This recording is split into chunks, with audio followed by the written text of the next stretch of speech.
Democrat Senator Bob Menendez earlier today, giving an explanation, or I should say his side of the story, for the large amount of cash and gold bars found in his home by prosecutors as part of their corruption indictment. The senator also announced plans to run for re-election, even as New Jersey Governor Phil Murphy, a Democrat, along with nearly all state Democrats, called on Senator Menendez to resign. Okay, well, joining us to discuss, former New Jersey Superior Court judge and the host of Judging Freedom podcast, Judge Andrew Napolitano. Judge, I want to ask you here, Menendez and his wife, they're both accused of, we just heard, bribes of gold, cash, luxury cars, and expensive real estate in exchange for that political influence. Today, again, the senator, he spoke. He denied all of this as we expected. He said that cash, it was on purpose for an emergency. When it comes to the dealings with Egypt, I heard him say this, that people, they just don't know what you're talking about. What's your reaction to his rebuttal to the charges today?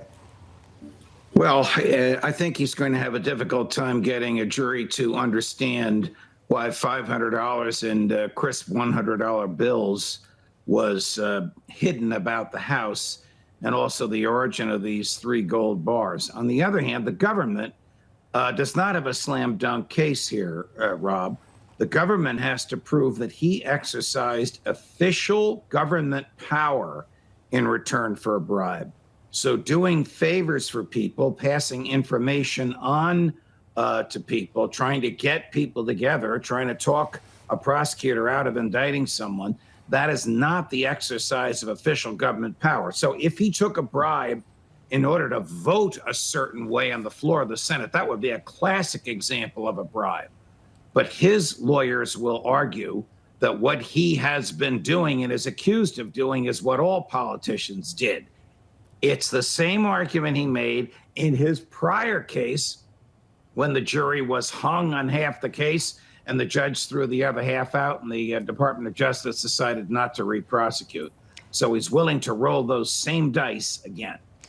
Judge, Newsmax CEO Chris Ruddy wrote an article on Newsmax.com where he made it very clear, hey, listen, no matter what side of the aisle you are on, everyone, based on our American justice system, is innocent until proven guilty. And he said, listen, Senator Menendez should also be presumed innocent until proven guilty.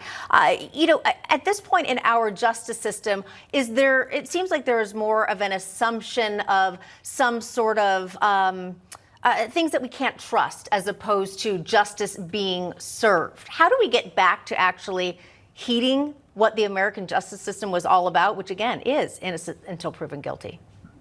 Well, we're not going to get there when Democrats jump on their own, as they've done in this case, because they're terrified of losing control of the Senate.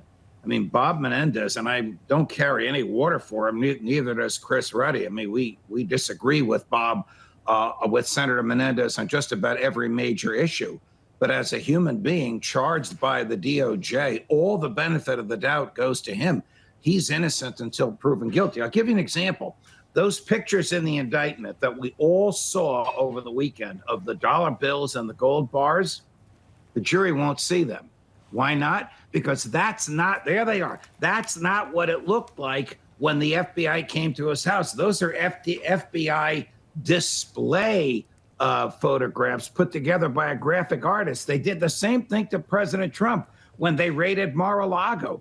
They displayed documents on the floor of his desk, and that was not the way they found them. So that's not evidence. That's what the government wants you to think is evidence. And that's how the government gets people who are potential jurors to assume, well, the defendant is probably guilty. Look at the way he stored the secret documents. Look at the way he stored the gold. Look at the way he stored the cash. Jury's not going to see that stuff. That's amazing, Judge, and that's a great point. I just want to repeat what you said, because that is something I think not a lot of people realize. Those photos that we're seeing there of the gold bars of the money that we also saw at former President Trump's Mar-a-Lago, of the documents, you're saying maybe that's the money they found, but of course that is not how they found it. This is precisely. Okay, so this is actually a display photo showing what they found, but it is, again, as you kind of said, done by a graphic artist or a photographer to have it perceived and to appear a certain way. and therefore the jury will not see it. Wow. Wow. All right, Judge, we're going to have to leave it there. Great insight as always. We learn something every time. Really appreciate it. Thank you. Pleasure, guys. Thank you. Thank you. And coming up, our